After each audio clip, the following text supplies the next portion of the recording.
It's my feel-good breakfast show.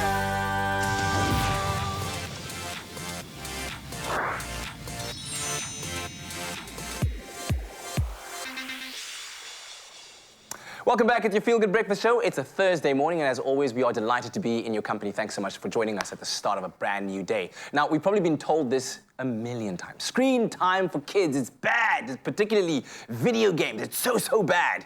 But is that entirely true, though? Well, that's what Grant is here to chat about. A man who knows a thing or two about games and spending time in front of a screen. And he's, of course, turned it into a very successful livelihood and career as well. So I would assume that you err on the side of, wait, let's reason this out. Look, like everything in life, there's no black and white. There's a lot of gray.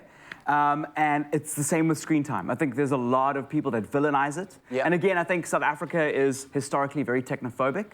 And we have this tendency to just kind of write off all forms of technology. Kids must play in the garden, and fair enough. It's a great thing. It's a great thing. Yeah. Like we have a lot of rules with our daughter like that. Yeah. But video games aren't as bad as you think. Yeah, and here we are in 2023 in an ever-evolving world where technology is leading the way. So the sooner you get your kids au fait with it, whether it be in game format or in, device format, great, as long as it's in a balanced kind of way. Let's talk about how screen time and games more specifically affect a child's brain, right? Because I think that's what most parents are worried about. Like, your imagination won't develop like it's supposed to. At least that's what I keep saying. Well, let's start off with the good, because I think that's going to take, and then we'll talk about a little bit of the bad. Well, they did some functional MRI brain scans and analyses on kids and found that kids who played more than 3 hours of video games a day showed like higher brain activity in regions of the brain that are associated with attention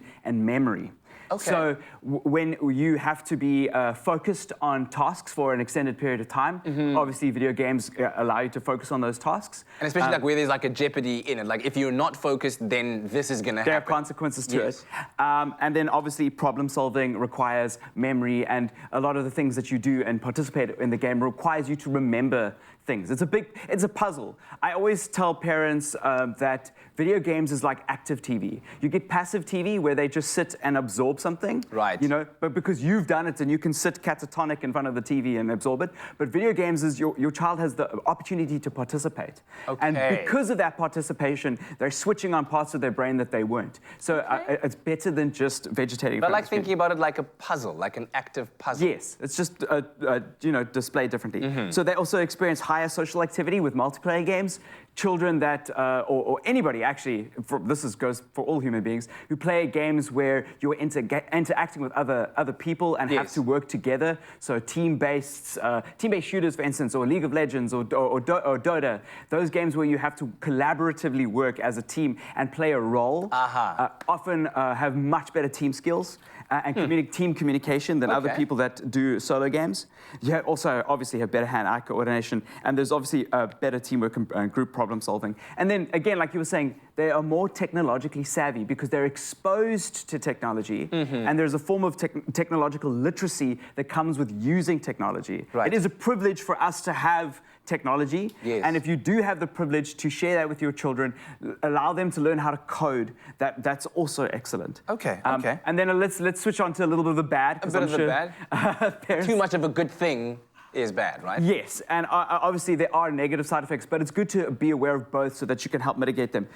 Firstly, antisocial behavior, especially with the wrong kinds of games. If children are spending hours and hours and hours of their day unbalanced, just playing games by themselves that aren't multiplayer games, they do tend to develop more antisocial traits. Right. So there needs to be a little bit of a balance. And on the converse, some multiplayer games that throw you into spaces with other people that you are not aware of can also expose your children to things that you don't want them to, or ideologies that you don't want them to. Yeah, and as a parent, it's important then for you to be actively involved. Yes, and this is what we've said this on the show, and I've said it all the time. Be an active participant in your child's hobbies, if it's video games or not, but especially in video games because it's a space where they can put on headphones, talk to other people, and disappear. And you can be a part of that space and be a part of the memories as they grow up. And Dad used to play those games with me, Mom used to play those games with me.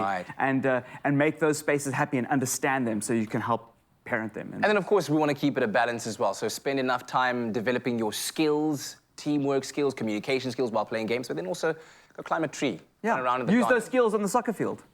Hey, Right? we like that. Now, of course, stay tuned because a bit later on, we'll be taking a look at some of the most popular games out there, including one called, is it Forspoken? Yeah, we're going to talk about Forspoken and some Marvel games. Let's go.